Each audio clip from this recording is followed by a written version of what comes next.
Okay, last week we saw a multi-thousand-pound koi pond filtering setup.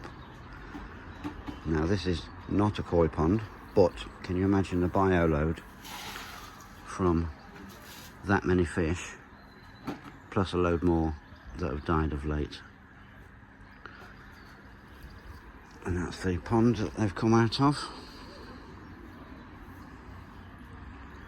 Reason for the video, these filters that the manufacturers state X number of gallons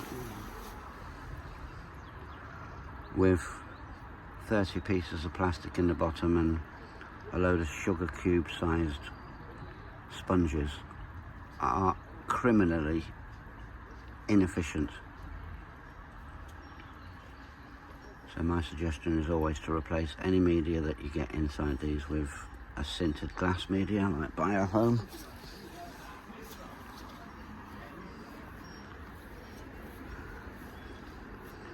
Because the pond, the entire system can only support so much life, and the natural balance on this pond has been tipped over the wrong way because of such a big bio load being placed on a grossly inefficient little filter in there with grossly inefficient filter media to house the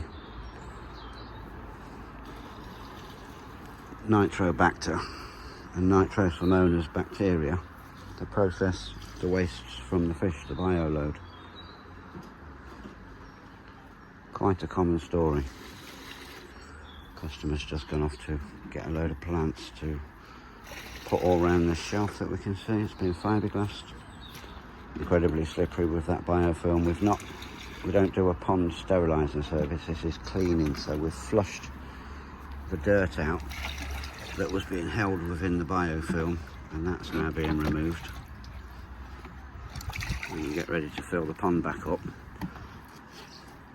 put the fish back in some of this water, because there's been no water changes done on the pond in years, and this will be absolutely loaded with nitrate. Don't even need to test for it.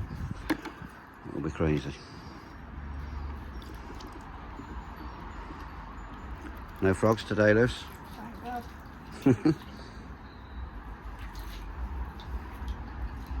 So yeah, just another pond clean. Customer has ordered some Biohome already on my advice, so they can put that in there.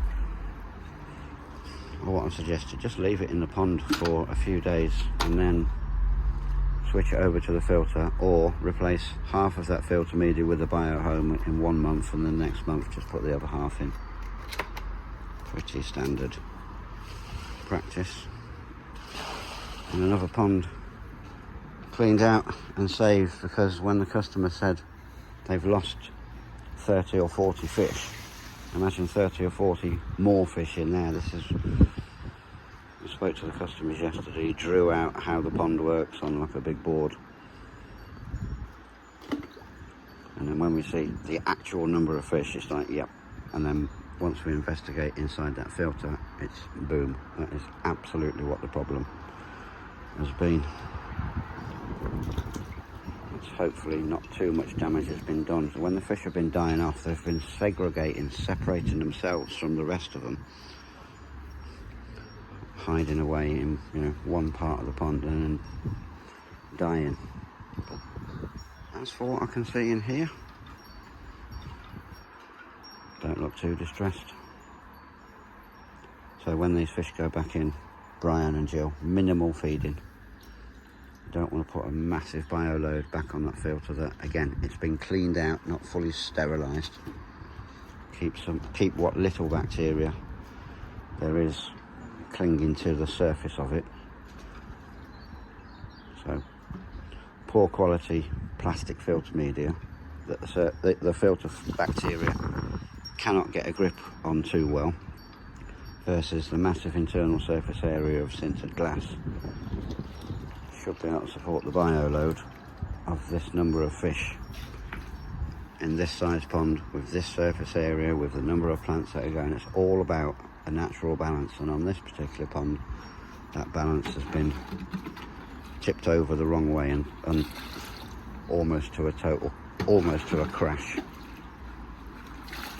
Not a total crash, because everything would be dead, but crashed enough that that filter just cannot support the amount of life that is being